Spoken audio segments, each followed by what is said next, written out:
Anderson, você já ouviu falar no programa Família Acolhedora? Já ouvi falar, sim. Você sabe o que é o programa Família Acolhedora?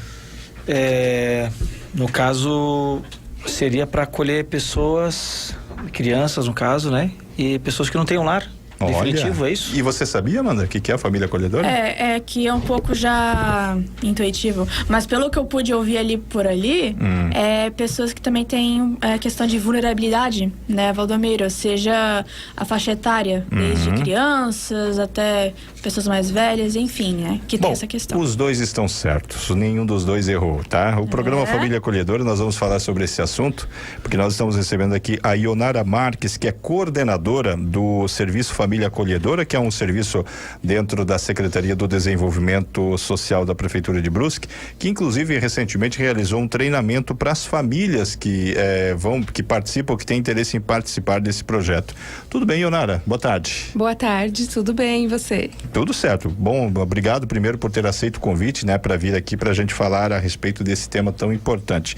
E eu já que a Amanda e o Anderson são craques, já sabem o que é o programa Família Acolhedora, talvez aquele ouvinte, o espectador que não saibe, o que é, Ionara, o programa? Eu que agradeço, né, primeiramente a gente agradece essa oportunidade de estar aqui, de divulgar esse serviço, né, é um serviço, como eles falaram, que acolhe crianças e adolescentes ali entre 0 e 18 anos em um momento de sua vida de dificuldade, né, então muitas crianças e adolescentes, elas têm famílias, só que estão passando por situação de negligência, abandono, violência, às vezes dependência química dos pais, situação de rua. Então, naquele momento, a justiça entende por retirar aquelas crianças por elas estarem correndo riscos. E aí, nesse momento, nós entramos com o serviço de família acolhedora, que acolhe temporariamente enquanto se decide o que vai se fazer com essas crianças, se vão voltar para a família ou se vão para adoção. Esse no caso, vocês são intimados pelo Poder Judiciário ou não há necessidade de haver uma... Não, nós somos informados, né? Informados. Isso, nós somos informados. Se temos família acolhedora naquele momento disponível, essa criança ou adolescente vem pra gente. Se não, ela vai para um abrigo institucional, para uma casa-lar neste momento. Tipo, o Lar Sagrada Família é um dos espaços, né? O Lar Sagrada Família era o espaço que nos atendia até outubro, né? É uma ONG, né? Não é mais, agora em novembro nós inauguramos a Casa Lar, que é governamental. Sim. E estamos no momento com 4 crianças acolhidas ali, porque ainda não temos famílias acolhedoras suficientes. Boa tarde. Boa tarde. E a gente imagina que, enfim, a gente sempre olha para uma criança, né, para um adolescente e não sabe o que passa na casa daquela pessoa. Pode ser realmente uma menina, um menino que seja muito amado pela família, muitas vezes seja negligenciado, abusado, né, psicologicamente, sexualmente, muitas vezes. Acredito que isso que eu acabei de citar, junto com dependência química, seja os piores casos, né? Para um adolescente, uma criança tá em questão de vulnerabilidade.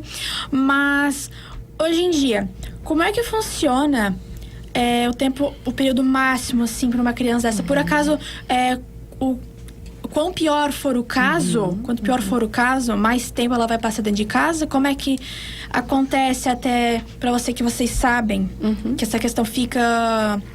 Por exemplo, a criança passa por abuso sexual, né? Vocês são informados disso. E como é que fica? Quanto tempo ela fica dentro ali do lar? Até a situação voltar ao normal dentro da casa dela, enfim.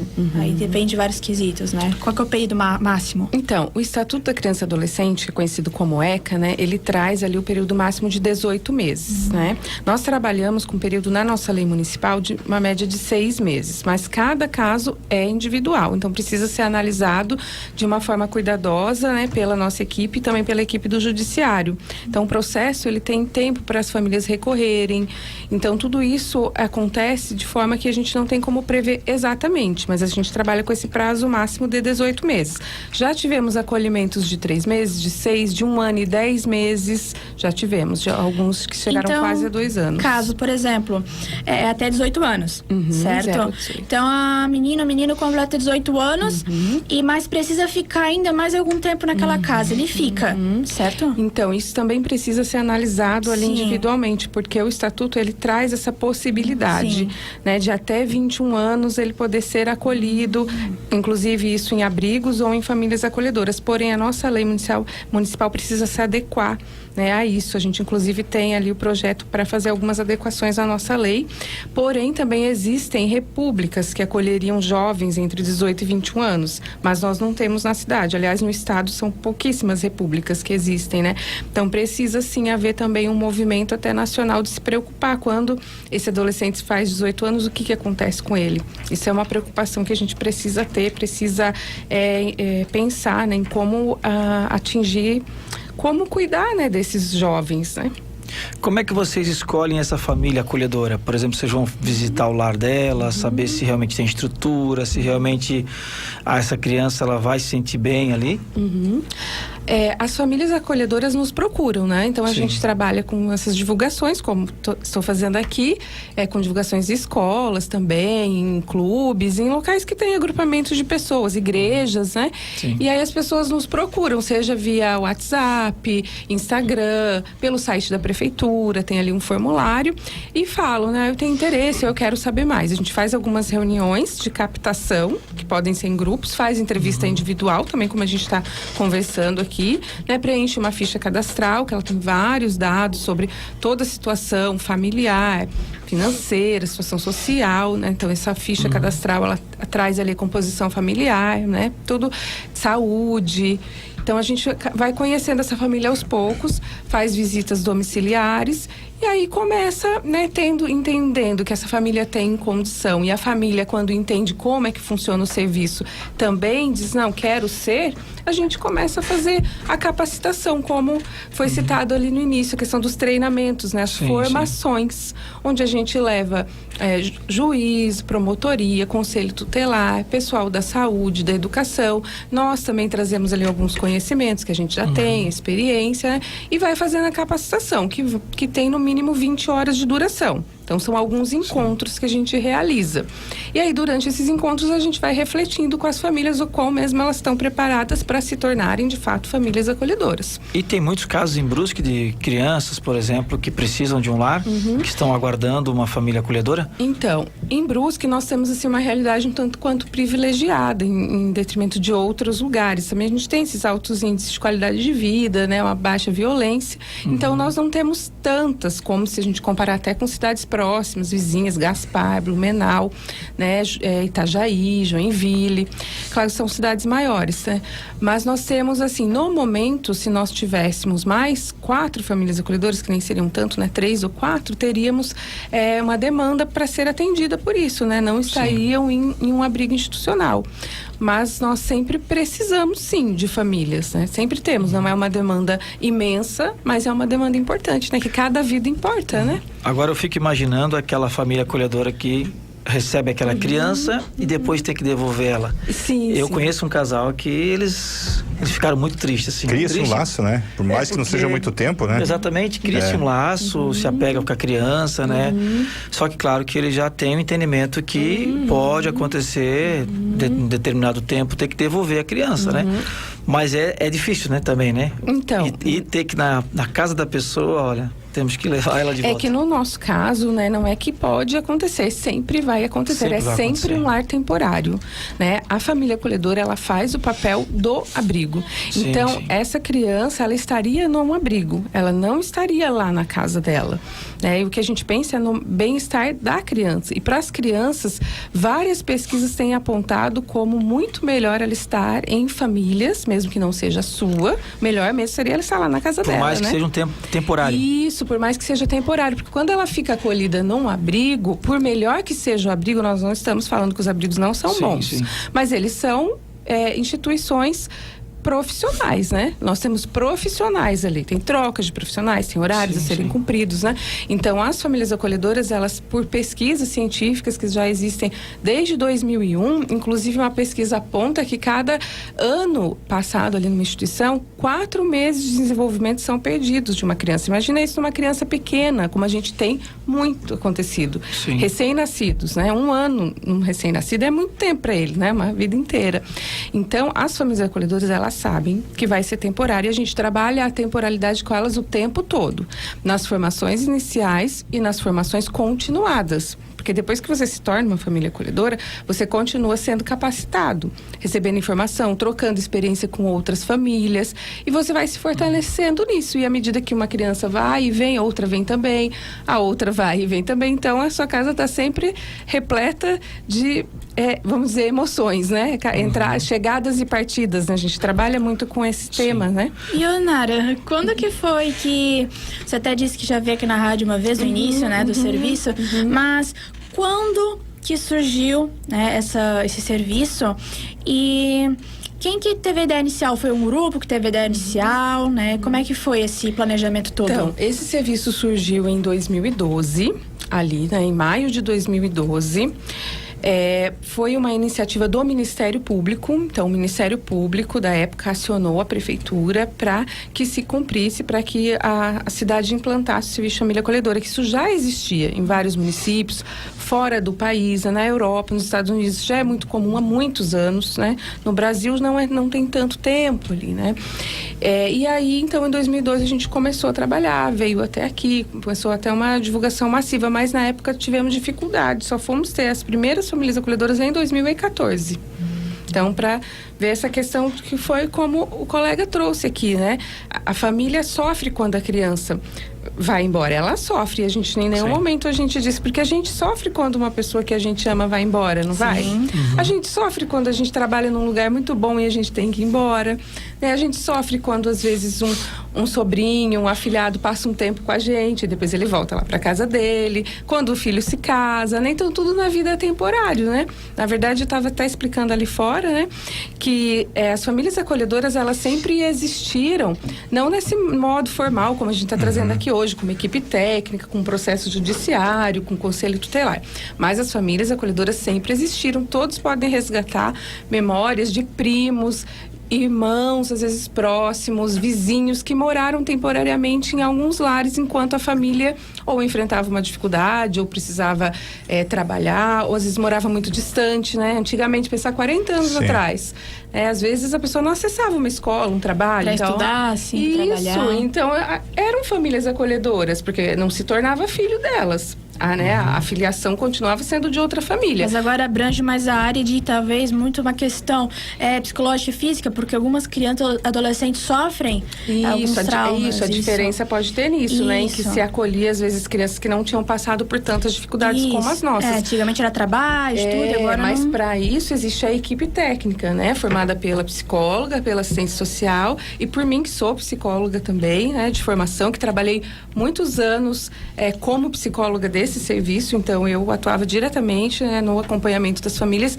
e a gente também trabalha articulado com a saúde, que se as nossas famílias precisam de algum suporte emocional ali, a gente também proporciona. Bom, essa criança, ela sai de um lar e vai para o outro, certo? Ela vai daí, ou ela volta para a família de origem dela, se for constatado que a família tem condições de recebê-la, ou ela vai para a adoção. Daí ela se torna filho dessa família que a adota. O que eu quis dizer, tipo assim, ela estava numa família, estava com um problema, essa criança foi tirada dessa família e foi para um lar temporário. Isso, para a família acolhedora. A família acolhedora. Mas é feito algum trabalho para que aquela família que é o pai verdadeiro, o pai biológico, para poder receber de novo aquela criança? Sim, é feito. A gente faz esse trabalho juntamente com a rede, né, que pode incluir CAPS AD, o CAPS 2, o próprio CREAS, que trabalha as vítimas de violência. Então, a nossa equipe também trabalha com essa família de origem, para tentar ao máximo que ela se organize dentro desse período, né, como a gente falou, um período que a gente não sabe exatamente quanto tempo vai durar, decorrente dos prazos processuais, mas a gente faz sim, a gente tenta ao máximo. Aí quando quando esgotada todas as possibilidades, então ela segue um outro curso. E mesmo que a criança não queira voltar com medo, ela tem que voltar por questão de legislação? Que eu não entendo muito bem, eu tô perguntando. Sim, não, as crianças, elas sempre querem estar com as suas famílias biológicas. Ah, sim. Independente do quanto elas tenham sofrido, em geral, geral, elas não entendem porque elas eram acostumadas com aquelas vivências. Sim, não sabe o que é errado, então, né? muitas vezes elas não entendem que elas estavam sofrendo algum tipo de violência. Principalmente quando é muito criança, né? Quando é muito novo, né? Né? O mais novinho, né? Ele não entende, não verbaliza, às Sim. vezes entende de uma outra forma, né? Mas as crianças, em geral, elas têm a tendência a quererem voltar para suas famílias e a gente vai explicando para elas como é que funciona, do jeito que elas compreendem, né? Na Sim. linguagem delas. E vai trabalhando esse sentimento com elas também, dali ser um lar temporário. Então, a gente não tem problema nesse sentido com as crianças. Elas compreendem bem melhor que a gente. Sim. E se a criança demonstra, Ionara, justamente o contrário, que ela alguma resistência de retornar, o que nesse caso, que postura que se adota? Então, nós não tivemos essa Não houve? experiência, Não houve. Como eu disse, né, e isso não é só aqui com a gente Sim. mesmo, é com todas, né, elas têm interesse em voltar, retornar pro seu lar. Sim, elas, posso dizer que sempre elas têm interesse, claro que a gente vai explicando e trabalhando esses sentimentos também, né, às vezes elas podem,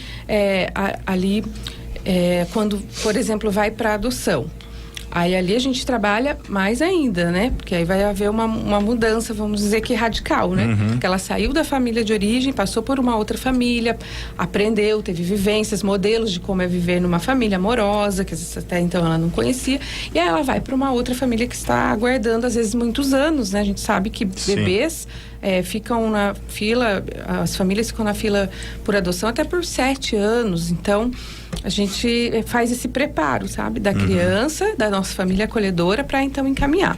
E aí, lembrando que as famílias acolhedoras, elas podem manter o contato com as crianças, mas também pode acontecer de não acontecer isso. De não ter isso, né? Isso, porque quando as famílias adotam, elas são livres para manter o contato ou não, às vezes também por questão de distância, né?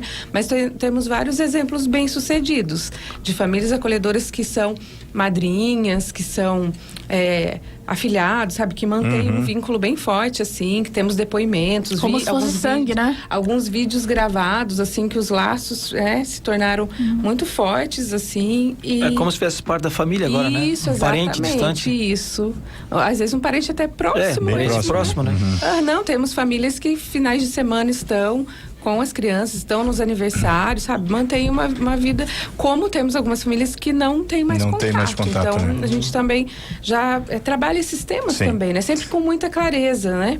12:50, o tempo é nosso adversário, o assunto rende. Eu acho que a gente poderia ficar aqui uma hora inteira debatendo o assunto. Tem muitas perguntas que eu gostaria de fazer para a Ionara. Até vou te convidar num outro momento, Ionara, se você puder, porque tem muitas perguntas que acabam surgindo, só que a gente acaba não tendo o tempo necessário aqui. Mas te agradecer, Ionara, por ter tirado esses minutos aí para falar um pouco mais a respeito desse projeto. Obrigado. Muito obrigada, eu que agradeço. Ficamos à disposição. Ô, Ionara, só para finalizar, tu pode falar qual que é o arroba do Instagram e o seu número, qualquer coisa? O contato, né, para quem tiver... Isso, é Família Acolhedora BQ, né? Se procurar por Família Acolhedora Brusque, ele vai achar também, né?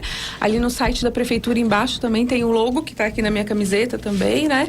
E que dá para clicar e aparece um formulário do Google ali, né? Tem o 3251-1833, que é o geral da prefeitura, pede para falar na Secretaria de Desenvolvimento Social. O nosso WhatsApp é o 3251-1871. Tá certo, então. Perfeito, então. Ionara Marques, coordenadora do programa Família Acolhedora, conversando conosco aqui sobre esse tema tão importante. Em outro momento ela virá novamente, que a gente vai poder esmiuçar ainda mais sobre esse assunto.